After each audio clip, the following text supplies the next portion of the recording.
There's just one place to get our lowest payment on the new 2024 Acura ZDX, $299 a month. It's the Season of Performance event at Acura of Pembroke Pines, #1 in the USA. After 40 years, the Big Cheese Miami is still producing great Italian food. They started in 1984. Since then, they've been winning awards while being voted the best inexpensive Italian restaurant in Miami. Visit them for great food, amazing service. Witness the decades of Cane's memories. The walls are like a Miami Hurricanes Hall of Fame. The Big Cheese delivers anything on its menu or party platter menu to your home, office, or even a park for a picnic. Located at 8080 Southwest 67th Avenue, Miami. Call 305-662-6855. TheBigCheeseMiami.com, where they serve large portions at family prices. If you're looking to take your home or business to the next level, then RM Contractors and Custom Drywall can assist you. RM specializes in new residential turnkey, new commercial turnkey, home and office remodeling. Call them for free estimates. Serving all of South Florida, licensed and insured. Call Ray or Mike, 305-345-3649. You work hard to create the perfect atmosphere. You dream it, we'll build it. RM Contractors and Custom Drywall, 305-345-3649 or Instagram at RMC Fisher Island.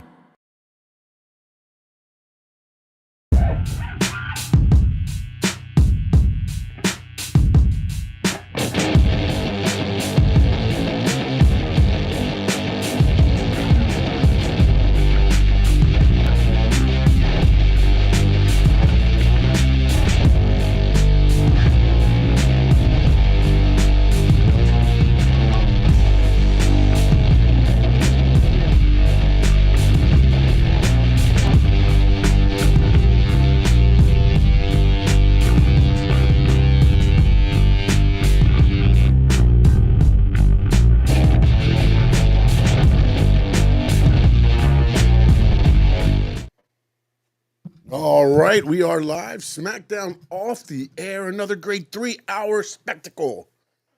I'm just kidding. I cannot wait till apparently June of 2025 when we go back to 2-hour Smackdowns. It's just too long. 3 hours of wrestling. If it's not a PLE, is just too long to keep it, if you're not having, main event after main event after a main event type match. They had some great matches. Rey Mysterio against KO. You had the whole Solo Sikoa. You had a lot of good things that happened during these 3 hours, but the 3 hours lumbers on. That is my takeaway from this. And I don't know how we honestly used to get through, and I know a lot of people didn't get through the 3 hours of Raw. And you're seeing the ratings, however you want to look at it. The third hour is not doing, if anything, it's losing, for the show. So we'll see. Hopefully they'll listen to me. And before June of 2025, we go back to 2 hours. I'm going to keep saying it over and over and over and over until they do it. So I know it'll happen one day because they're going to listen to Sean Stanley. And welcome here to the Squared Circle Digest Smackdown recap. It was a very good in-ring edition of SmackDown. They brought in new angles. They shifted a couple around. The interesting thing I saw is I saw a report. I can't remember where exactly. I want to say it was Wrestle Talk. I may be wrong. Where that originally Solo was going to open the show. And my only question is, if that was going to be the open, what they did there, I'm glad they opened the show with Rey Mysterio. For those that didn't watch it, Solo Sikoa comes out. They end up having the, I forgot what match it was now. It was Jimmy Uso, Carmelo Hayes, sorry. Jimmy Uso, Carmelo Hayes, they do their match. Again, inside the ring, man, the matches were very good tonight. Very good. You got to see what Carmelo Hayes could do. You got to see what Jimmy Uso could do. And then in the end, you get to the spot where Jacob Fatu jumps up and then Tama Tonga comes out and they end up, double teaming on Jimmy Uso and they beat him down. And then Carmelo Hayes comes over and like, hey, good job, good job. They take out Carmelo Hayes. Solo's music hits. For the people at home, they went to commercial break. For if you were in the arena, I guess you got to see Solo walk to the ring. We come back in. Solo's got his hand out. Jacob Fatu gives it the microphone. And Solo sits there and the crowd starts booing him. He looks like he's going to talk again. They boo him again. Finally, he just throws down the microphone, gets out of the ring, takes off his jacket, walks through the crowd, and leaves. Jacob Fatu picks up the mic.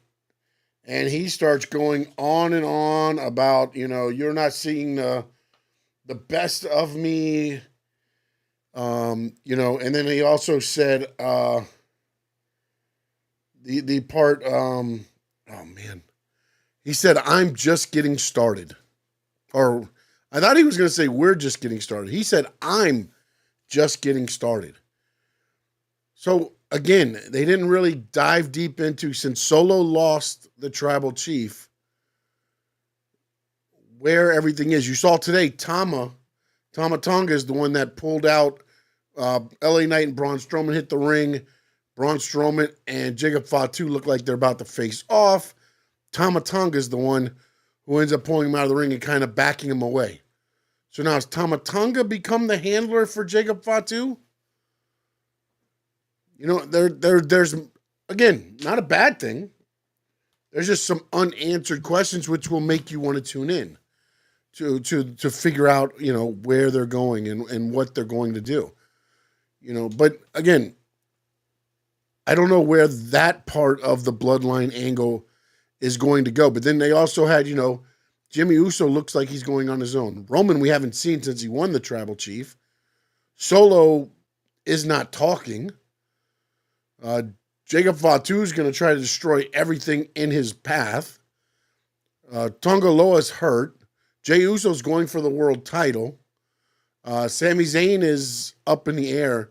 So now this whole bloodline angle, which, going into in the last couple months was picking up steam.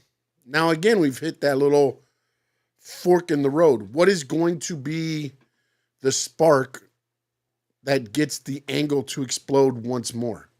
Or is there another spark that's going to get the angle to explode once more? I feel like there's more to the Solo Jacob Fatu part. We'll see where everything goes. But again, it's what I like about wrestling. And again, not everybody likes this part of it. I like the storytelling. I like trying to, read into it, read through what's going on. And sometimes I'm right. Sometimes I'm disappointed because they didn't go with what I would like. But that's what, again, you get emotionally invested into what they are doing. The way they have built the characters, you start getting invested into what they're doing. The only thing that I do have, with Jimmy Uso is I don't feel like he's picking up the same steam that Jay and Sammy again had steam coming in, picked up more steam during the angle. But to me right now, I feel like Jimmy is the one who's kind of on the outside, and we're going to have to see where it goes. Not a bad thing, just it might take a little bit more for him to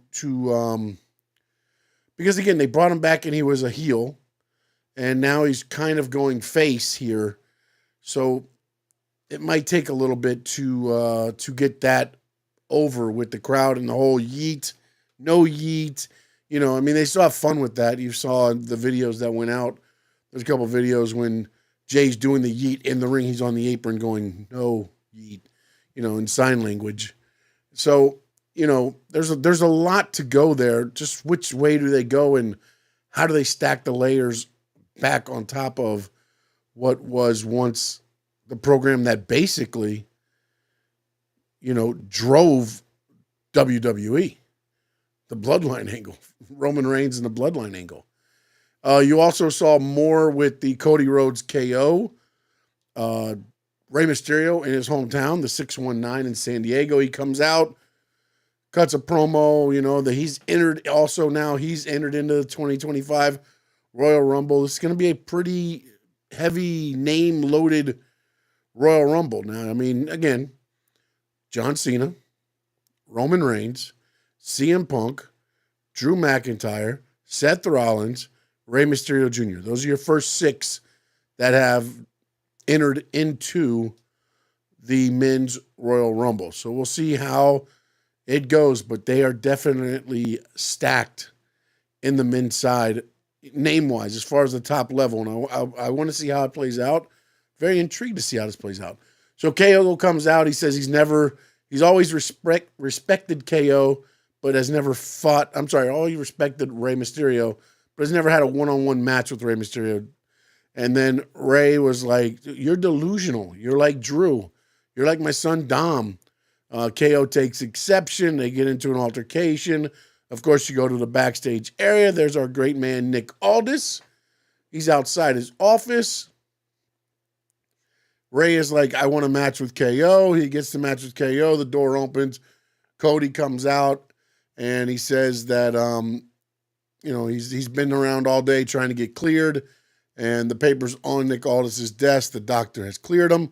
So we get word now on the beginning of SmackDown, Cody Rhodes has been cleared.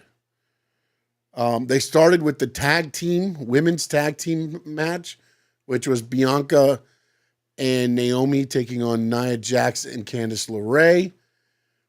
In the end, it is Naomi and Bianca getting the win. Bianca fought the majority of the match by herself. They took out Naomi. I liked the beginning of the match. Nia Jax takes out Naomi as she's getting ready to exit the ring. They did it a couple times. They pulled her off the apron where Bianca pretty much fought the match herself. And I'm very interested. They also, before they teased a little bit, if there's any headway on the Jade Cargill attack. And Naomi says, no, there wasn't. And I was looking at some of the reactions and the body reactions. It might just be, trying to read into it, but I feel like it's got to be either Naomi or Bianca, the one that attacked her. Naomi, I say, because she gets the most out of it because she becomes women's tag team champion.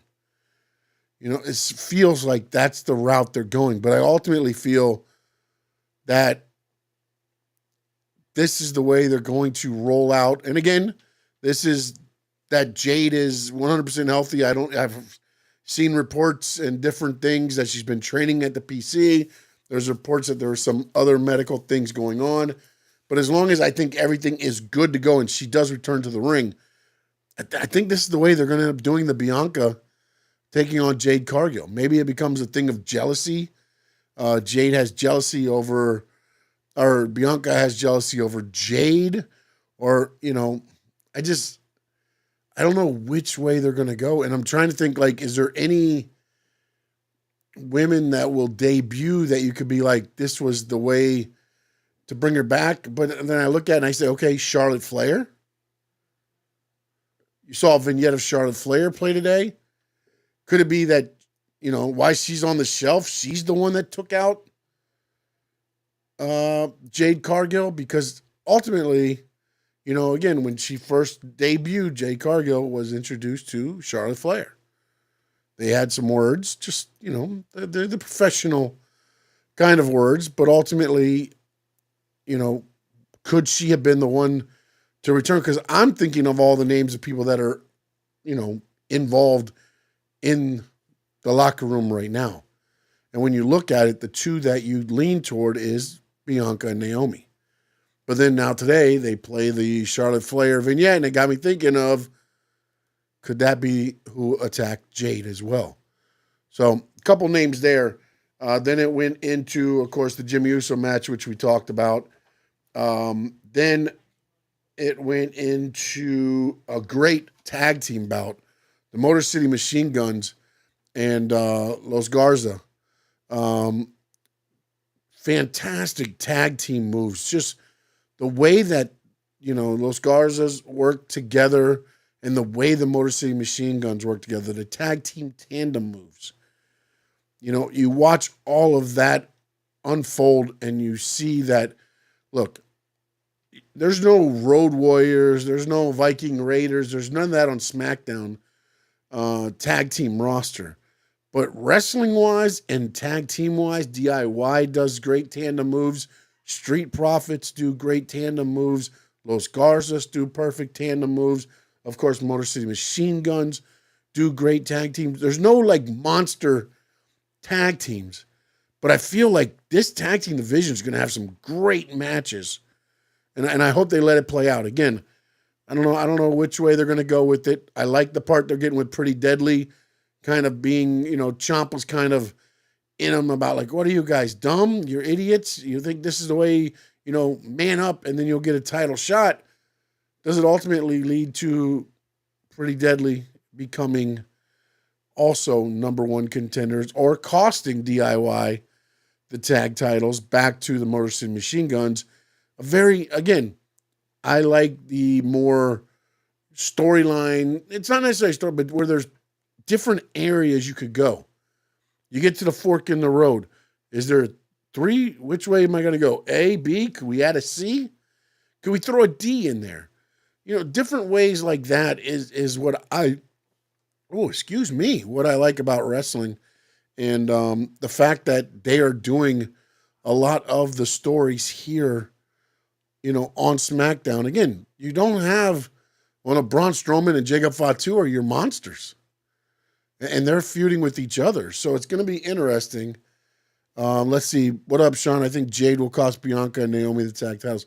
It may be, but I think, you know what? That might lead to them feuding with Bianca and Jade, because then maybe that'll be the part. Because at some point, I believe, leading up to WrestleMania, as long as, like I said before, she's healthy, I think it's going to be Jade and Bianca at WrestleMania on one of the nights in Las Vegas.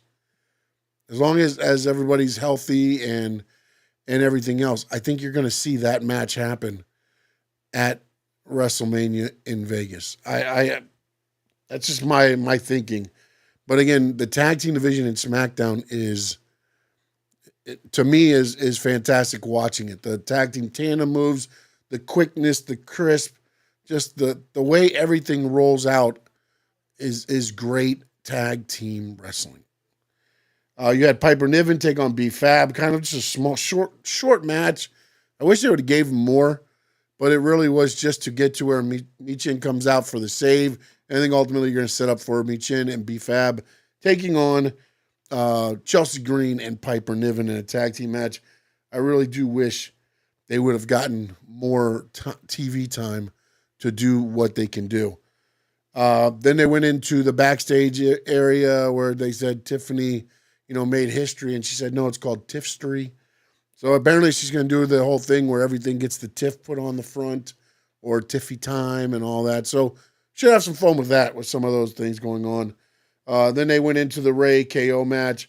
Again, it showed what Rey Mysterio can do. It showed what KO can do. Both these guys can go in the ring. They gave them a lot of time. They got a lot done inside the ring. KO ends up winning by pushing the ref into the ropes, catching him with the pop-up powerbomb, and he pins Rey Mysterio clean in his hometown, which I think, again, not really pinned him clean. Let me take that back, because if you back up a couple steps, the ref hits the ropes. He kind of, falls on top of the rope, straddles, and then into the pop-up and powerbomb and the 1, 2, 3. So not really necessarily a clean win. I misspoke there. And then after the match, he helps up Rey like he's going to, give him the show of respect. And he sets him up to hit the package pile driver. Here comes the American Nightmare, Cody Rhodes, freshly, just off the shelf. And he comes down after KO. They start fighting all over the place around the whole announce area. Joe Tessitore Wade Barrett trying to run for their lives. They're scared for their lives, they are. But they do make it away. KO gets pulled away. You get the great shot of KO standing on the case with the wingtip belt. Cody in the ring, walking back and forth, being his mad self. Then they go and they put up a couple things happen in the meantime there. Then you get the Saturday Night Main Event announcement. Jacob Fatu, Braun Strowman, one-on-one on Saturday night's main event. Then you also get the match announced for next SmackDown, which will be LA Knight taking on Tama Tonga. And then, of course, you got Pretty Deadly taking on the Motor City Machine Guns next SmackDown. Then also you get a backstage segment with Nick Aldis with Cody Rhodes, and he lays down the law and says, look, you won't sign it because KO hasn't signed it. KO won't sign it because you haven't signed it. I'm tired of this. I'm done with it. San Antonio, Saturday night main events. It will be you and KO with the moderator, who is San Antonio's own Heartbreak Kid, Shawn Michaels. So again, they put a big legend name in San Antonio, his hometown, and he will moderate now the contract signing for the Royal Rumble ladder match between KO and Cody Rhodes. Then it went into the Bayley versus Tiffy. I was like, man, they're getting a lot of time. Bayley's entrance music started at 10:30. USA's been lately a lot of hard outs, so right at 11 is when they've been getting out. So I gave this match 30 minutes. I'm like, man, that's going to be a great time. I sit around, I wait. The announcements start at 10:39. 9 minutes of entrances, commercials, everything else. The entrances started at 39.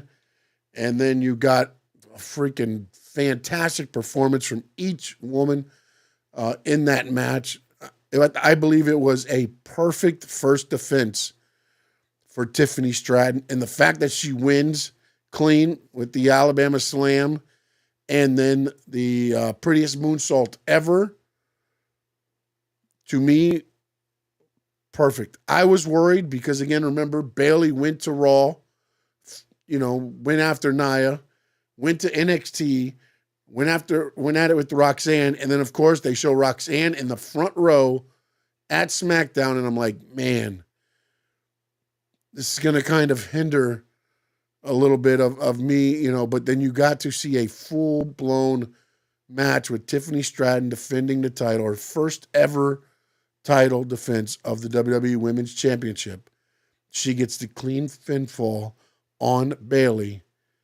And, I mean, to me, it sets off, this title reign perfectly for Tiffany Stratton.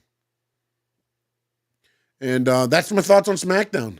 If you got thoughts, get them in. I appreciate you if you're watching us on Facebook. Please leave the comments there. If you're on YouTube at Stanley Media House Network, please make sure you hit that subscribe, hit the like, hit the share.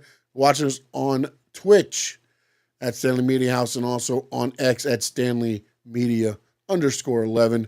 Also the Facebook page. If you can, go check it out. It is Stanley Media House Network. Join in on the page and join the community. Let's have some fun. Let's talk some wrestling. I appreciate each and every one of you that have been here on this Friday night. Don't forget, as I just said, you can follow me at Stanley Media House on X, Stanley Media _11 on X, Stanley Media House and IG, Threads, and Blue Sky. And then also you can check me out on YouTube, Stanley Media House Network on YouTube. Appreciate everybody that's been in here. Let me know what content you want to see. We're going to have some interviews coming up soon. It's going to be called, I don't know if you can see this, but here we go. The light not mess with it? So it'll be part of the Stanley Media House Network, and we're going to call it Cafecito and a Conversation. We are going to be having Cafecito and a Conversation coming to the Stanley Media House Network. And let me know who you want some interviews for. Of course, make it,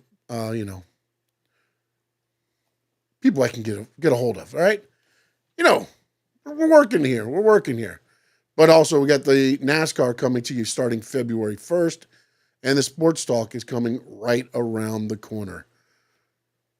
I appreciate each and every one of you tuned in, supporting the Squared Circle Digest, Stanley Media House, however you do it. It is very much appreciated. Have a great weekend. I may jump on a couple things that might break over the weekend.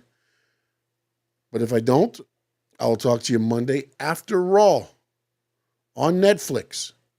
In the words of the great Gordon Soley, so long from the Sunshine State.